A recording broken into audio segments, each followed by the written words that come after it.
were you by Caroline's performance today? Well, you know, I always knew that about Caroline. You know, she has a knack for making a big play when you really need a big play. You know, get a rebound, get a steal, get a basket, make a three. That's who she is. You know, that's part of what she brings to the team. That's really, you can't duplicate that, you know. You got kids that can shoot or they can make plays, but she makes them in big moments. And today, you know, she had a lot of those moments. Geno, from a coaching standpoint, what's it like when you really can't sub and you have guys that have to learn to play through mistakes and there's not really much that you can do about that? Yeah, it's not good. You know, it's not healthy for anybody.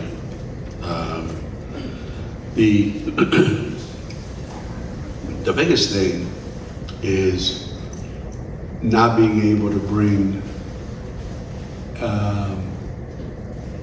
any point production off the bench, which is always something that I've tried to have, is making sure that we have somebody, you know, that was a scorer that we could, you know, we could put into the game and give us a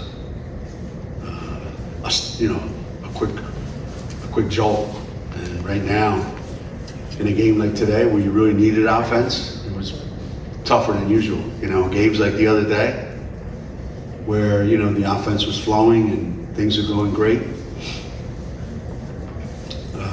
It's not as much of a factor, but days like today, it's huge. It's huge. Geno, can you just talk about the studying influence that Lou has added to the team? Another real solid performance today. Then secondly, how encouraged were you by the workouts that AZ had, because she looked like she was pretty fluid and stuff going through warm-ups? Yeah, AZ did. You know, she and Aubrey both had 2 workouts this weekend, and both went really, really well. So I'm really encouraged by, you know, how soon that can translate into actual playing time. And for Lou, it's just, again, she's a mature player. She's a mature individual. So she's steady. She doesn't always give you an amazing game, but she never gives you a bad game either. You're always going to get a good to very good, you know, night from her. And, you know, that's someone that's got a mature approach to the game, and we can we can count on her we can go to her at moments where we really, really have to have a bucket, you know. And not having AZ this whole time, that's really been, you know, crucial, you know, at this juncture. You know, I don't know how many games AZ's missed, but we need to move in every one of them. With Caroline, you said a couple weeks ago you weren't too happy with how she started the season. Are you happier now? And what do you think is left for her to do just to better her anxiety and kind of get back to where she was last year?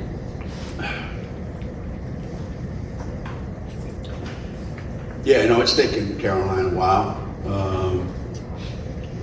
She's still not 100% free and clear, you know, you can tell how many times she's icing on the bench, throwing timeouts. But her effort is there. She's gotten better defensively. She's, you know, her mobility's better. And if her mobility is better, that means she can get to the basket more often, get open, and she really does. You saw she doesn't need much time, to catch and shoot. So again, we're playing through a lot of things that are only going to get better. They're not going to get worse. Well, they're not going to get worse. As you're watching Dorka laying on the floor over there. Marquette's leading scorer, Jordan King, sat out for most of the second quarter because of foul troubles. How do you think her getting into foul trouble early helped you today?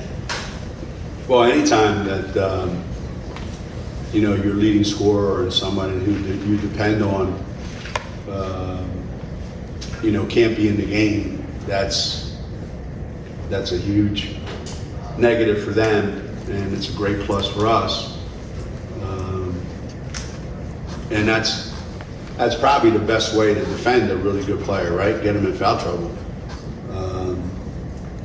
Because she's not an easy player to play against. And when she was in the game, I thought Nika did a terrific job defending her. So,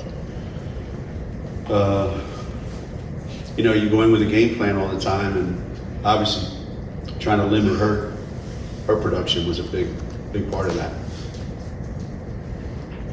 You said turnovers are individual, kind of just mental, of players wanting to do too much. Is there a fix for that at all, or is that just kind of helping them get through that? I don't know. There's got to be a fix for it. I just don't know what it is, because I've never had to fix it.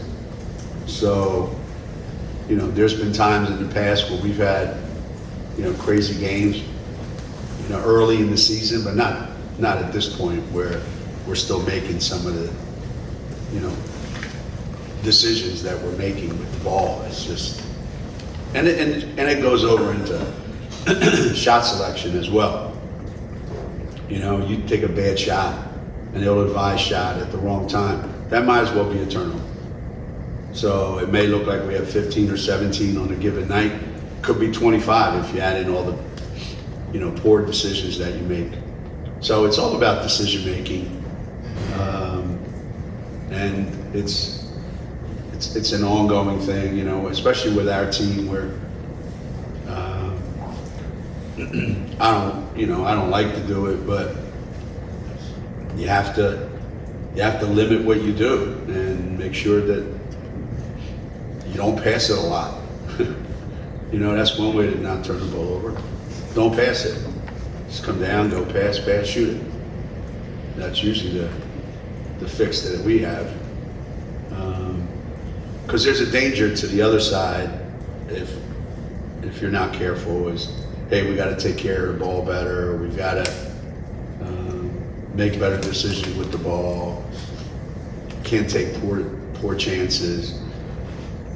If you don't have a really, really experienced team, they're going to respond by going the other way, being really conservative and really passive and not trying to make any plays. So, I don't know what the right thing to do is, but hopefully, hey, it's better than 28, right? You got the 2 games in 3 days with basically like travel partners in Butler and Xavier, just bust down to Xavier from Indianapolis.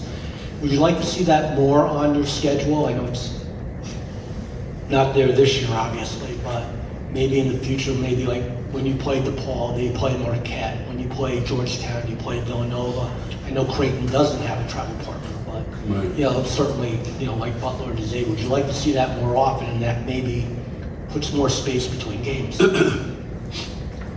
Well, ideally, that's something that you would love to see. Unfortunately, with an odd number of teams in the league, it doesn't lend itself to always being able to work that travel partner out. And then a lot of times, if you're not careful, travel partners end up being Friday, Sunday, or Friday, Saturday, in some leagues. But that means Friday, Sunday. That means your kids never have a weekend off the entire season. They never have a day during the weekend off the entire season. So everything comes with a plus and minus. Whenever it's possible, like this week it is, especially when there's no school. You know, makes all the sense in the world. So I don't, you know, today's Saturday, right? I think Butler plays at Seton Hall either today or tomorrow. I mean, they could just as easily come up here as us going out there. So, but then that one trip takes care of 2 games. So, ideal partners, yeah, even number of teams, Friday, Sunday, everybody knows who they're playing, works out perfectly. And you'd be surprised. I bet you half the coaches are against it, and half are for it, whenever we vote. And then TV gets in the way. You know, Fox wants our game this day, not that day. You know, our guys play at 12, we'll play at 2. Our guys play Saturday, we're gonna play Sunday. You know? I thought you were kidding when you said, when you pointed out yesterday, you don't have back-to-back home games the rest of the year. No, we don't. We don't. We don't have 2 home games in a row. Never seen that before. Ever. Probably my fault, I wasn't paying attention, but there's a lot of factors that go into that. You know, again,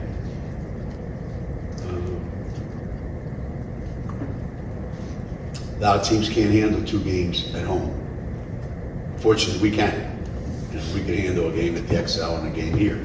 We can handle 2 games here. You know, one at noon and one at 5, whatever the case may be.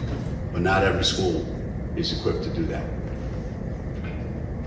Then you get TV, like I said. Why are we playing this day? Fox, or ESPN, or whatever the case may be. Why are we playing at this hour? Fox, ESPN, NBC Sports, CBS, whatever. Whoever it is has a slot that they want you in, and that affects everything. You know, it's a domino effect. It's better than the alternative, right? We go back to listening on transistor radios. Geno, with Aubrey and AZ, is Aubrey going to be ready first or quicker, or are they both really close and just need a couple contact practices? Yeah, they both need practices, but you know, in Aubrey's case, it's just, you know, getting through the mandatory days, and today was her last day. So, you know, my guess is, based on what happens the next couple of days, she should be able to go on Tuesday. Whether AZ is or not, keep our fingers crossed.